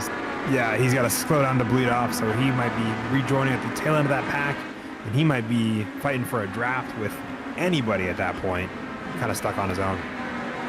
Josh Freed now looking around the high side of Bueller through 3 and 4. Back around for 5, and all these cars are just having a fantastic drive this afternoon. I mean, they're putting on a show, right? I mean, this is not one of those types of tracks where you usually think side-by-side racing being super frequent. Usually, it's a bit more of a premium with the tight, twisty nature of it that this type of track is. But, hey, these guys are putting on a really good job this afternoon. I absolutely have to agree, and I think it's super fun to see where they try to make the move stick. And they go offline of what the ideal line is, try to see if they have another option that will get them in front of the car that they are fighting against. And with that, comes its own dance as the two of them try to figure out, well, who's got the better run here, who has the the racing line versus the non-racing line. It's very fascinating to watch up and down the grid as these cars kind of pair off with groups of other groups of cars. Giovanni Romano having a great run on Alex King here. As I mentioned all this. The 99 of Romano going to poke to the inside, gets around Alex King with very few issues. Greg Beckman has found himself facing the wrong direction and looking like he might have been collected by Corey Bowerman and Jordan Babcock as well. Take a look. As there's the 60 entry. And no, this is all completely isolated from each other. That was a self-spin there, and I assume a similar self-spin from Greg, trying to keep himself going the right direction. Oh, wow. Yeah, Ooh, so wow. 3 completely isolated instances. You saw Beckman getting shoved out wider as well as getting collected in that spin. 22 minutes. 7 to go before the that window closes. I think Giovanni's on a bit of a defensive drive at this point as he's trying to keep everyone else behind him. Alex Crawford.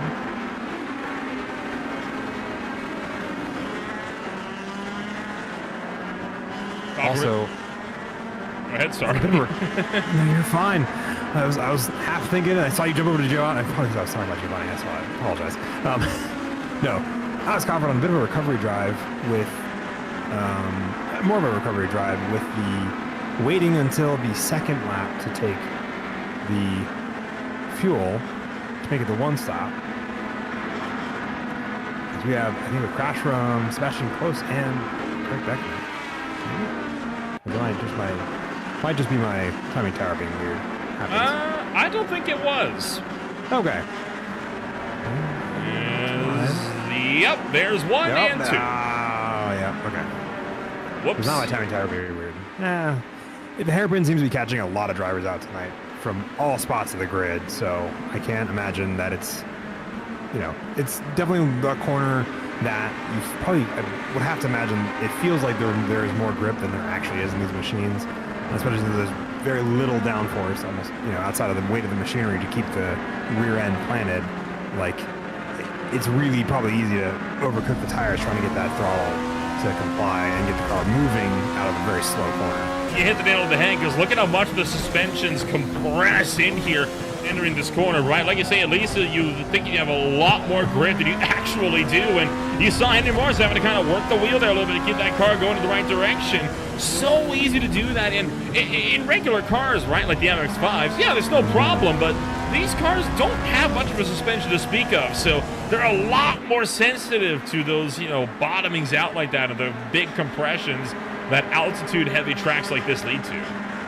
Absolutely. You saw them just seeing Henry Moore saw away on that was just very, very telling of how much work these drivers are putting into these cars. And I think it's part of some of the enjoyment, at least on my end, of what we see with these cars is the work they have. But like you said, the suspension travels, has much less give than a lot of other road cars of a similar kind of style. And with those bottoming out, with how the curbing really impacts the traction of this car is why we see, I think, those spin-outs on the hairpin in these other corners where it's kind of a little bit weird to see. But when we're thinking about other cars that you have a little bit more machinery to them and a little bit more give and firmness to their suspensions, it's something we see a lot less of in other GT machinery.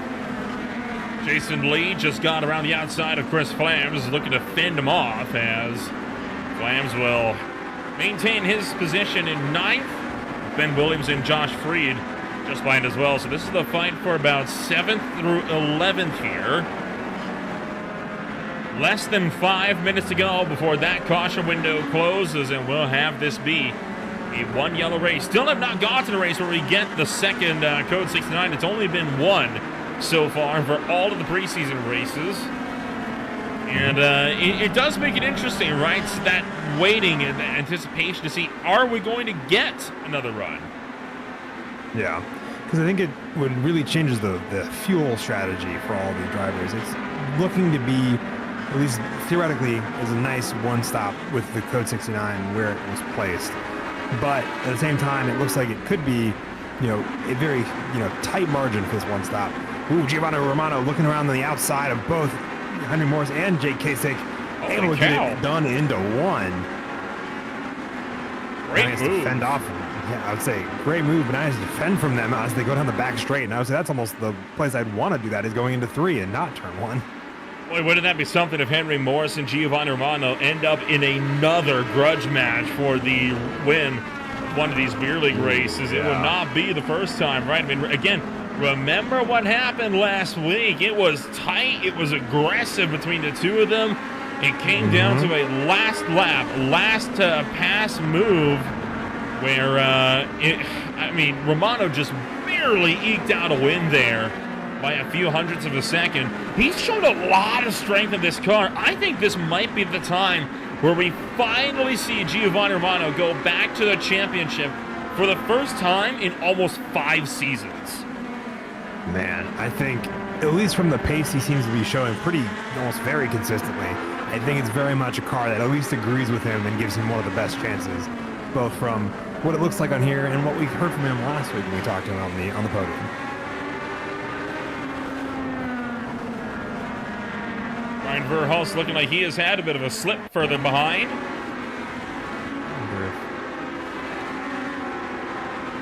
Come to the hairpin. Oh, whoa. What the heck happened there? Jeez. Did he run into the back of Cofford, or did he get hit? I think Cofford ran into the back of him. Oh, boy.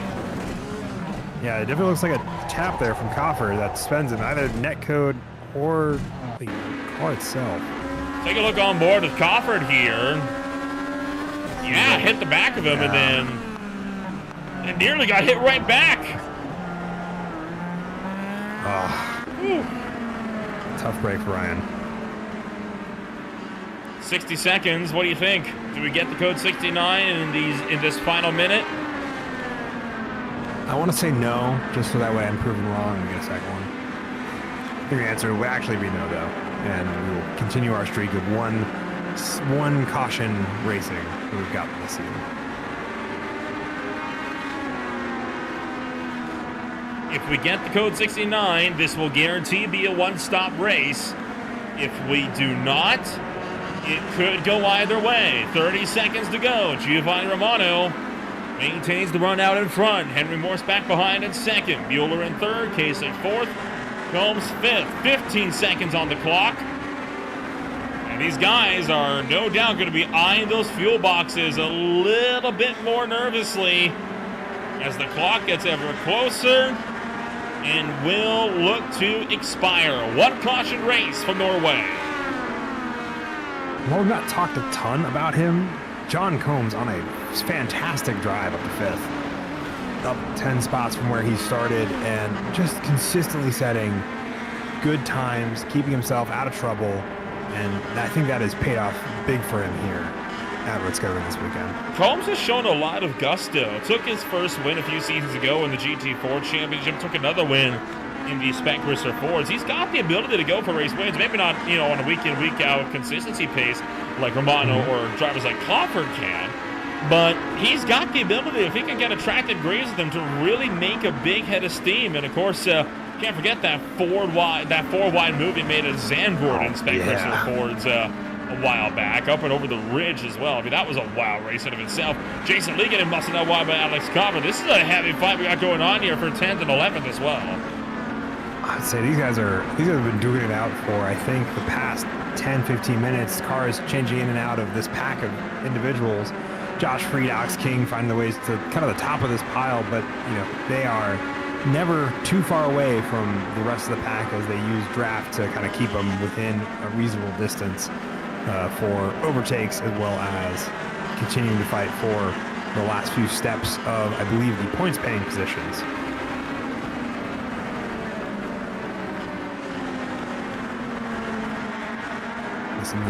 Tucked in behind Alex Cofford. This less than 3/10 kind of separate the first four: Josh Freed, Alex King, Alex Cofford, Jason Lee, and Ben Williams also behind him. So very tight racing as they are running down to one of the big overtaking spots. Alex Cofford getting a look on Alex King, getting the move done right up the inside into turn number one, and seems to be lining up to also set up a move on Josh Freed if he gets the run out of turn two here onto the back stretch. And a run he's got, but is it going to be enough to close up to the back of the Legends Never Die number 3? Making the look, does he? No, he is going to stay in line. Alex King, you saw him take a very wide berth on entry, trying to keep Jason Lee behind him, but Lee able to use that to his advantage, actually close in by about another half a tenth or so. So Alex King can't make that type of mistake too many more times, or he's going to be losing a lot more than the 7 spots he's already lost for the start of the race. Yeah, I think he got a little bit unsettled there into the entry of 3, and that's what sent him wide, trying to keep that car from going even further off the track. And that put Jason Lee, or put him right in the crosshairs of Jason Lee, and the overtake, it looks like he is planning for it at the start-finish straight here coming up. We'll see if Coffer can get the drive up on the number 3 of Josh Freed. Working through the last corner. And again, a good drive down the front straightaway. There's the look. And this should be pretty easily completed at the turn 1 apex. And sure enough, he's through. That he is, but he's now kind of on his own with a little bit of lap traffic only to help him. So we'll have to see where if he's able to make any more time ahead of the cars behind him, or if he has to slingshot them around to get him to go further ahead and keep the momentum going. Sean Bradley, Shane Cameron could not make it. They're both at the pit road, and Sebastian Close has gone off again. Down at the back end of the racetrack. He is down in 31st now. And he had some help from Dupuis, it looks like. Yeah, it definitely looked like he had a touch there from Dupuis and just spinning. Seen that a couple times tonight, but it definitely isn't a fun experience to be on the receiving end of that. You turn to a passenger real quickly on these cars. We are about to put lap number 30 in the books. As Romano, Morse, Bueller going for first, second, and third.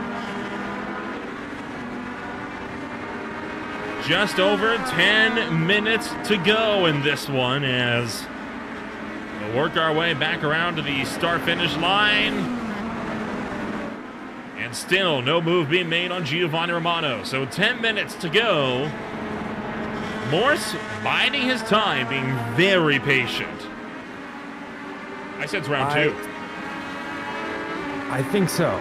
I think it's going to be a very similar experience. I think what we'll see, though, based on the fact of how much room you have off the drive of the final corner, Henry Morse might try to make that overtake here on, say the final lap, and then hold on to it till the checkered flag. As that, the run out of the start-finish, or run onto the start-finish straight is so much shorter than it was at Summit Point.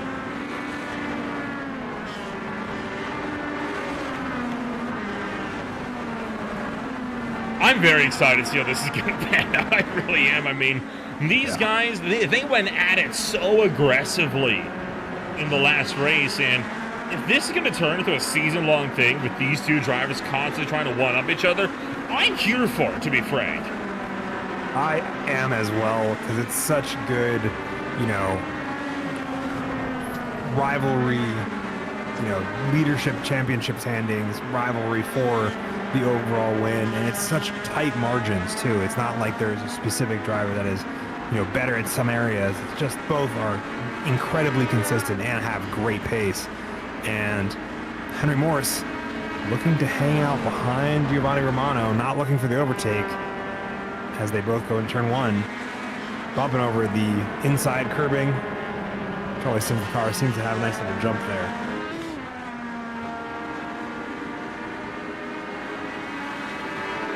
Eight minutes to go, just over it. And again, this is exactly what we saw at Summit Point, right? The exact same thing. Morse buying his time, just waiting. There, he could afford to wait, right? There was not a lot that he there wasn't a lot he could really do other than wait, but now he's got Bueller right behind him, so Bueller could very well be the wild card factor in this battle for the win here this afternoon. This is Corey Bauer. You saw tire tracks going off the road. That is wide, a big hit into the Armco. And that saw him take the tail back to pit road. Oh, never mind. No, he did make his way back onto the racetrack. So just a little bit of a blink out, it appears. And then it's Williams, Freed, Lee, and Flams for 8th. Yeah, it looked like a bit of a blink for him, but he's going back in the right direction. This battle for 8th is, I think, one that I want to see how it resolves into the final stages of the race, because I think it's going to be one that we see much similar to the fight up at the front, but that battle between these cars, I think we'll see a bit of a shift in that final lap drama of either Jason Lee or Josh Freed both kind of trying to overtake Ben Williams to dethrone P8 and get themselves up to the points. 7 minutes. Less than 5 laps to go. Jason Lee making the move on Josh Freed, coming down the stretch into turn number 1. Freed brakes early, facilitates the pass. This is around the time where we started to see Henry Morse making those moves on Giovanni Romano over at Summit Point. And again, he can't wait forever, because sooner or later, Bueller's going to recognize he's going to have to make a move sooner than Morse wants to go to the lead. So if Morse doesn't make that move soon, he's going to be under serious risk of being run down by Bueller. I would have to believe that. I think Bueller is waiting for the 3-1 overtake he can make. If he gets a good run over Henry Morris and then carries that momentum past Giovanni Romano as well, I think that is the ideal line. But at the same time, Bueller also thinks, definitely has to make a move at some point, regardless of what it shapes up to be. And I think he's kind of biding his time, waiting for the right moment to make the first of the 2 passes he'll have to make for the overall victory.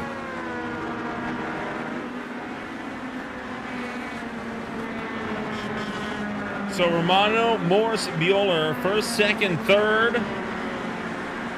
5.5 minutes to go.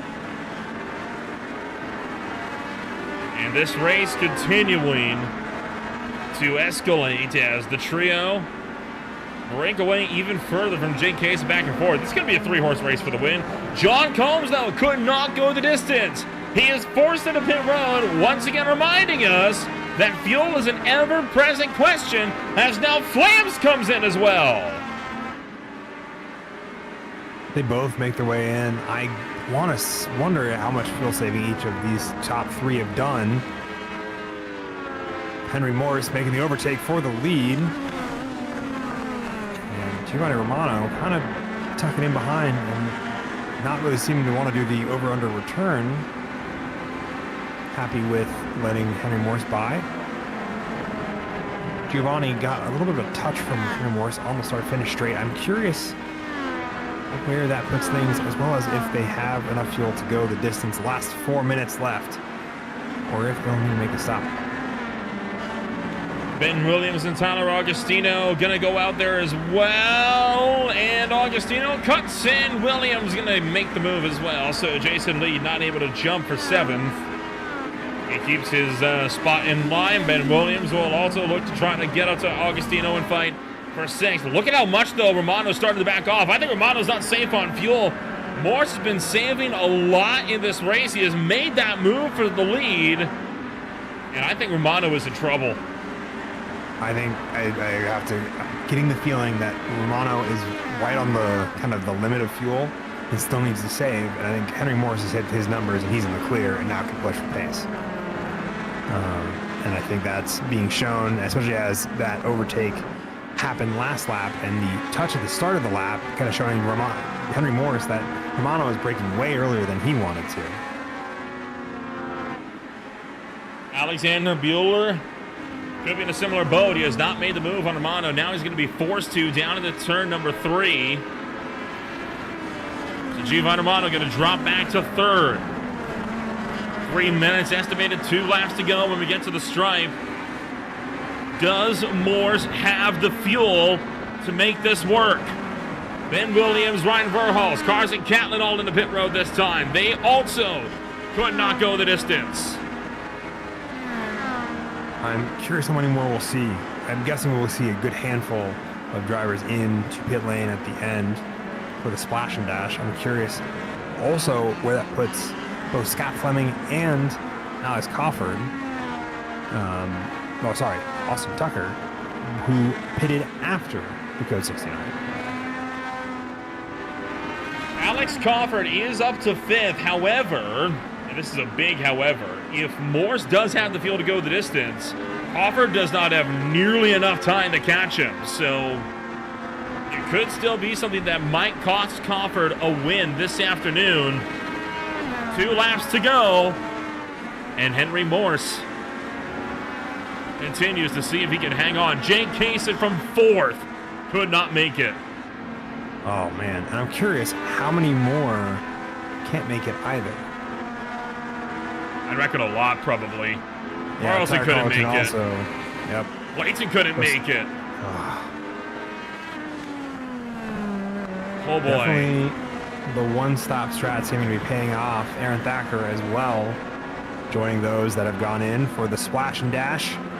And they are spending very little time in their pit boxes. So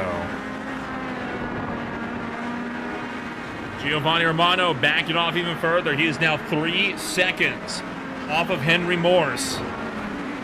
yeah, I don't think he feels saved enough. I think you were very correct on that call. I think you have to try at this point, right? I mean, you got to do something. Oh boy, there's the one car sideways off the road. The leaders will pass him by.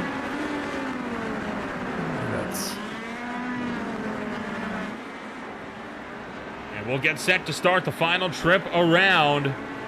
This is the moment of truth. Does Morse pit, or does he try to make it work?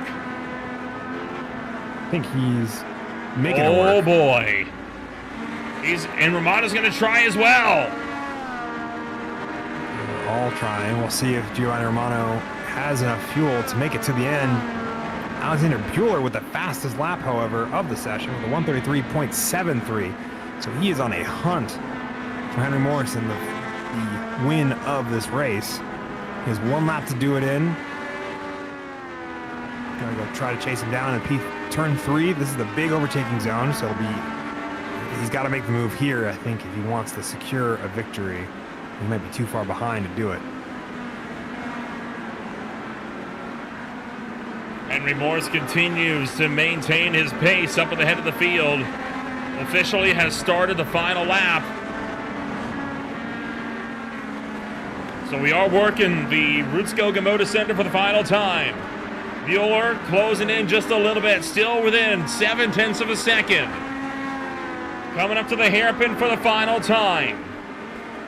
Henry Morse, does he have the fuel to go the distance? Bit of a slip up out of the hairpin. Lennon Bueller close to 0.75 of a second. But if Morse can make it, there's not a lot that Bueller's going to be able to do about it. The gap down to 6th. The gap down to half. Is Morse out of fuel? Has he had enough? Coming around the final corner. Henry Morse trying to get on the loud pedal for the final time. The gap will close. But he is going to be able to hang on. It looks like he does. Henry Morse wins the race, making the field work. Bueller 2nd. And Romano survives for 3rd. How about that? A fascinating closer. I think if Henry Morse had not had Alex Bueller also make a mistake in the hairpin, I think that would have been a much closer drag race for the finish. We see one car facing the wrong way. That is Eric Ronenberg trying to get going. Kind of in a bit of an awkward spot as he tries to get that car right, and then he is going to... Oh, no, I think he's out. He's looking at that car's lurching. He's out of fuel. Yeah. That spin coming at the worst possible time for him. He's going to try to cut across just to get to the finish. Sir, I don't think... He's probably not even going to make it back. He might. It's a little bit of a downhill, so he's got the car rolling, so now he just has to not hit the brakes. And he should be okay, at least to finish. Beyond that, I don't know. I don't think he's going to get black flag, but there he goes. Well, he crossed the line. I mean, that's an unorthodox way to close out a race on fuel. Yeah. I mean, at the same time, he also, with that slowdown that he would have inevitably gotten for cutting the corner, he also then bled it off by driving, a fifth of the speed he was usually going down the front stretch. I cannot believe that.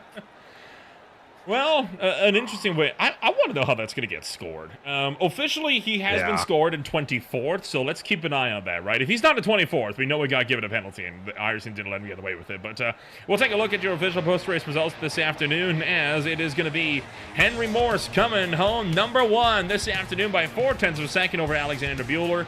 Giovanni Romano comes home 3rd. Confident 4th with Lee in 5th. Alex King was in 6th with Josh Freed in 7th. Augustino, Combs, and Blevins round out the top 10. In 11th, we have Austin Tucker. 12th is going to be... Oh, God, I lost. Sorry, Ron Wolf. Yes, excuse me. I looked over at one thing and looked back. Anyway, 13th, Scott Fleming, where I believe Eric Ronenberg would have finished had he not spun at such an unfortunate moment while also out of fuel. 14th, Ben Williams, Chris Flams, Tyler Carlton, Brooks Clayton, Matthew Dupuis, Darren Bay, and Shane Cameron round out your top 20. Sean Bradley was in 21st. Ryan Verhulst in 22nd. How about that? Ronenberg actually gains a spot after the flag, as he will finish in 23rd. So he probably had a slowdown and had more than enough time to serve it. So at least he crossed the line with his own power. Yeah. So I guess that's one way to get the job done. Corey Barrett in 24th. Jake Kasich in 25th. Carson Catlin in 26th. Harris in 27th. Beckman in 28th. Thacker in 29th. And Adam Joseph Mailhot closes out the top 30. Evan Campbell, Chris Bright, Sebastian Close, Corey Bowerman, Blake Cambrell, Justin Hall, Todd Madul, Jordan Babcock, Michael Derby, and Alex Albert are your top 40. Justin Breeze, Chris Zoffer, Steve McClendon, Mac Verstappen, and Justin Wilson will round out the 45 drivers. I believe all of those individuals did not make the checkered flag. That was last 5, I should say. Bit of a wild race we had this afternoon, but a good race at that. I mean, I had a good time at this one, and we'll get the chance now to give a chit-chat with all the drivers that come home number 1 at the end of the night. And, well, we'll look to first and foremost bring up the driver of the number 14. It is Henry Morse taking win number 1. And Henry, a little bit of retribution this afternoon from having to finish so close to Giovanni Romano last week. You bested him this time, not on overall pace, but definitely on the fuel strategy, as you take home win number 1 of the season. Yeah, I was really happy to finally convert. This is 4 poles in a row for me. I've only qualified first, but haven't quite delivered in the main event yet, so I was really happy with that, hitting a cool fuel number, and then I calculated when I had enough to push, and push I did. I was able to break the draft, at least enough that there wasn't a car that could sail past me at a moment's notice, and that was that. Kind of coming to the tail end of things here, we saw a lot of drivers really struggling with the fuel numbers. Several had to come down to pit road. You were not one of them. How close were you with the line there? I did another lap after the race, did a donut on the front straight, so fair enough. That was pretty good. Pretty safe and secure to the good then on that front. We talked to Giovanni Romano. We were saying, he could have a potentially good run for the championship. I know you and he, for the second week in a row, find yourself pretty much nose to tail for much of the final half of the race. And until fuel kicked in, it looked like it was going to be a repeat of what we saw earlier on. Henry, do you reckon a championship could be on the cards for you this season? I hope so. I'm more than likely not going to be able to make next week's. That's going to be minus a drop for me. But I would like to take a run at the points. But of course, I acknowledge that some of our other faster contenders handicap in certain ways. Of course, Giovanni doesn't qualify. So there's an asterisk there. So I think I'm building up to that. I wanted to get a win crossed off before I start doing that. Now that I have, that's definitely a consideration. Oh, we'll wish you the best of luck when we go racing next week, wherever that may happen to be. Congratulations on taking win number 1 of the season, and we'll see you next week. All right, have a good one. Thank you. And Morse comes home number 1 this afternoon. No sign of Alexander Bueller. So, Fan, I'll pass on down to the other polar end of the podium, and the one that I was speaking to last week. You got the chance now to catch up with Giovanni Romano. That I do. Coming home third position, Giovanni Romano. I have to imagine, based on the pace in the last couple laps, that it was a bit of a heartbreaker at the end of the race with the fuel numbers. Yeah, it was basically a fuel game the entire last stint, and I kind of decided that I was gonna be the aggressive one and try to lead the train and see if I could push the pace enough to get people to fall out of the fuel numbers by having to push to keep up, but it didn't work. So I backed off in the last few laps because I was just trying to save enough so that I could at least go hard on the last lap, and I think how it worked out is Henry and Bueller in front of me had enough to go hard for the last 2 or 3 laps or so, and just couldn't keep up at the end because of that. A unfortunate break, but it sets up for a very interesting championship standings. With the win last week, a third finish here, are your championship standings and your goal at a overall championship still, that flame still going? Yeah, podiums are good. I think it's going to be tough to beat Henry, though. He's very fast, and he's going to likely... Well, he's qualifying and stuff, which means he's getting those bonus points from the heat race, which I don't typically get. So I think it's very early, but if he keeps doing what he's doing, it's going to be tough to beat him, I think. I think he'll be the one to beat, probably. Bueller's good, too, though. He's also pretty quick. If he shows up every week, I think. I'm not ruling myself out, but I think those two could be the people to beat potentially. Absolutely. Well, you get at least a little bit of a break from Henry Morris, I think, next week to get a little bit of fresh air and a little bit more points to work towards the drop rounds. Yeah. Fantastic catch up with you. One last thing that I was thinking about is, did you fuel save both stints or just the second stint? I did the first stint too, because I like doing it. You didn't really have to the first stint because there's one caution guaranteed, so you didn't really have to do it. Like, I just did it because just in case like it came out late or something, I could stretch an extra lap, or I think I jumped maybe a few people in the pits because I needed less fuel. Optional. Outside of that, congrats to Henry for his first win. I believe it's his first win. Yes. Well deserved. I think honestly he deserved it last week. He got a little unlucky coming to the line, so I'm glad to see him pull it off this week. Congrats to him. Fantastic stuff. Well, we will see you back next week, wherever we're going. I don't think we have where we're going yet, as we wrap up here this evening with Giovanni Romano in the number 99, coming home in third. I accidentally booted. I am so sorry, Giovanni. I did that to a fellow Canadian. I'm so sorry. Oh dear. Just trying to be polite. I thought he was done talking. I'm so sorry. Well, obviously a good race we had this afternoon, right? And I mean, it's another great week whenever the beer league comes to town. And, well, next week, we don't quite know where we're going to be next week yet. Obviously, it gets randomly spun. That spin has not yet occurred. But I'm looking forward to what next week has in store for us if the championship is going to be like this. I am as well, because I think we'll see a different battle than Henry Morse and Giovanni Romano. But I think we will see probably Alexander Bueller and Giovanni Romano if both are there next week. And what that means for the championship as well, but also get to see who else is able to find pace and make up if we have our first repeat winner with Giovanni Romano, or if we have another new winner, and where that all shifts in the points for both teams and individual driver championships. With all that said and done, racing action again draws to a close with us here this afternoon, and A lot coming on up that we can be excited about with the beer league and with so much more. But before we can get to all of that, we've still got more racing action coming on up for you guys here on Greenfly TV. And boy, what a packed schedule it is. 30 shows has quickly escalated to well over 30 here in the month of April. Tomorrow night, it will be the Speed Cup Series taken to the second to last race of the regular series season at the Talladega Super Speedway. The SRA NASCAR Classic season kicks off their season with the ARCA Blitz 225 at Daytona, the National Speedway, on Saturday. And a triple header on Sunday. The Classic IndyCar Series with round 3 from Interlagos will be kicking things off in the morning at 11 a.m. Pacific Time, 2 p.m. Eastern. At 7:30 p.m. Eastern, it's the Blazing Pedals ARCA Series for round number 9 at Richmond. And half an hour after that, it's the ASRL Xfinity Series presented by Purple Haze Autosport over at Mobility Resort Motegi on Sunday evening at 8.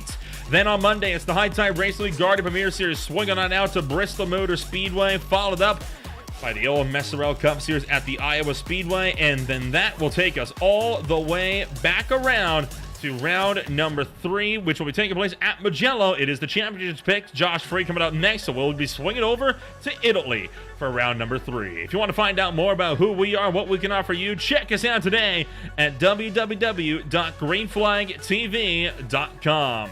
Once again, as always, my name is Nolan Rempel. Thank you all so much for joining us. And this season only getting started. And if tonight and the first race is anything to go by, it could be one of the wildest races that we've seen yet. We'll see you next week in Italy.